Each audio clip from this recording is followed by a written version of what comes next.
क्योंकि अब स्त्री 2 के रिलीज होने में कुछ ही दिन बाकी है और स्त्री 2 का ट्रेलर भी रिलीज हो चुका है, तो मेकर्स ने हमें स्त्री 2 को लेकर जितना भी मटेरियल परोसा है उससे हम ये जानने की कोशिश करेंगे कि आखिर स्त्री 2 की स्टोरी क्या होगी। क्योंकि अब मेरे अकॉर्डिंग तो स्त्री 2 को लेकर कोई और ट्रेलर तो रिलीज नहीं होगा। ट्रेलर का सीन नंबर 1 जिसमें हमें चंदेरी गाँव की एक अलग ही दुनिया को दिखाया जाता है, जो दुनिया किसी और की नहीं बल्कि सरकटे शैतान की ही होगी। अब हो सकता है कि इस जगह उसके साथ इस हॉरर कॉमेडी यूनिवर्स से कोई और भी हो। इस जगह का सरकटे के होने का प्रूफ है ट्रेलर का एक सीन जिसमें सरकटे का सर एक फीमेल को उड़ाते हुए अपने साथ इस होल में लेकर जाता है और ये शायद इसी होल के अंदर का हिस्सा होगा। प्रिडिक्शन नंबर 2, इसी सीन में आगे हमें किसी के पांव दिखाए जाते हैं जो हो सकता है सरकटे शैतान के हो या फिर मुंजिया के, जो इसी यूनिवर्स का एक हिस्सा है, जिसके बारे में हम वीडियो में आगे बात करेंगे। बट यहाँ नोटिस करने वाली बात है इन दोनों पांवों के बीच में।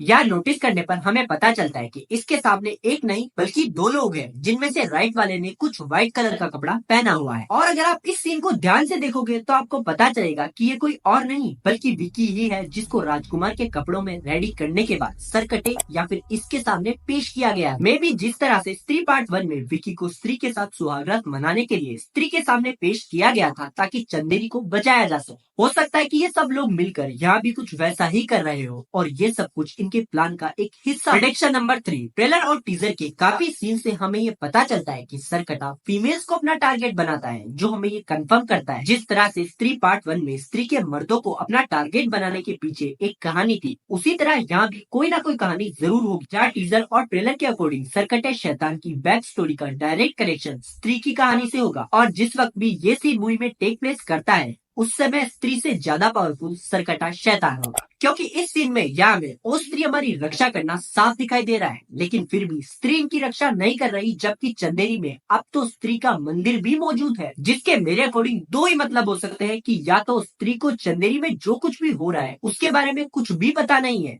या फिर स्त्री को पता तो है बट वो आना नहीं चाहती, जिसमें फर्स्ट थ्योरी ज्यादा पॉसिबल है, क्योंकि चंदेरी पुराण के अनुसार जब स्त्री यहाँ से जाएगी उसी के बाद यहाँ सरकटे की एंट्री होगी, जिसका सीधा सा मतलब है कि चंदेरी में स्त्री का मंदिर तो है बट वो यहाँ नहीं रहती। हो सकता है कि वो यहाँ आती जाती रहती हो या फिर कोई शक्ति ऐसी हो जो उसे यहाँ पर वापस आकर इनकी मदद करने से रोक रही है। और बहुत मुश्किलों के बाद जब स्त्री चंदेरी में वापस लौटती है तब उसका असर हमें जिन्ना में दिखाई देता है, जिसका रीजन है स्त्री पार्ट 1, जो आपको पता ही होगा। प्रेडिक्शन नंबर 4, ये सीन जिसको टीजर में भी हमें एक अलग एंगल से दिखाया गया था, जिसके बारे में हमने पहले बात की थी, तो मैं इसको शॉर्ट में बताऊंगा। हो सकता है जिसका ये हाथ हो वो मुंजिया हो, जिसके दो रीजन है। पहला, ये हाथ दिखने में बिल्कुल मुंजिया जैसा दिखाई दे रहा है। दूसरा, टाइम, इस वक्त यहाँ रात हो रही है और अगर आपने मुंजिया मूवी देखी है तो आपको पता ही होगा कि मुंजिया भी दिन में नहीं बल्कि रात में ही आता है। ट्रेलर के ये सीन हमें बताते हैं कि चंदेरी में एक समय ऐसा आएगा जब गांव के सभी मर्द किसी और के कंट्रोल में होंगे, जो हो सकता है कि सरकटा ना हो, क्योंकि अगर ऐसा होता तो क्यों वो सबको अपने बालों से पकड़कर ले जाने की तकलीफ करता, बस वो सबको अपने वश में करता और चंदेरी उसका। बट यहाँ नोटिस करने वाली बात यह है कि इन सब मर्दों में विकी नहीं है, जिसका जवाब मैं नहीं, आप मुझे कमेंट करके बताना कि ऐसा क्यों, और इसके रिप्लाई में मैं अपना ओपिनियन आपको बताऊंगा। प्रेडिक्शन नंबर नेक्स्ट, टीजर और ट्रेलर में हमें चंदेरी पर आफत आने पर श्रद्धा की एंट्री दिखाई जाती है, बिल्कुल वैसे ही जैसा स्त्री पार्ट 1 में हुआ था, और इसीलिए मुझे लगता है कि श्रद्धा यहाँ वापस अपने किसी फायदे के लिए आई है। हो सकता है कि यहाँ पर आकर वो अब सरकटे की शक्तियाँ भी लेना चाहती हो। तो ये थी मेरी स्त्री 2 की स्टोरी को लेकर प्रिडिक्शन, जो कोई फैक्ट तो नहीं है बट हाईएस्ट चांसेस है कि ये प्रिडिक्शन सच होंगी, क्योंकि ये सभी प्रिडिक्शन मूवी की स्टोरी के अकॉर्डिंग थी। एंड अगर आपने भी टीजर या फिर ट्रेलर में कुछ ऐसा नोटिस किया हो जो मैंने या फिर किसी और ने ना नोटिस किया हो तो कमेंट करके बताना।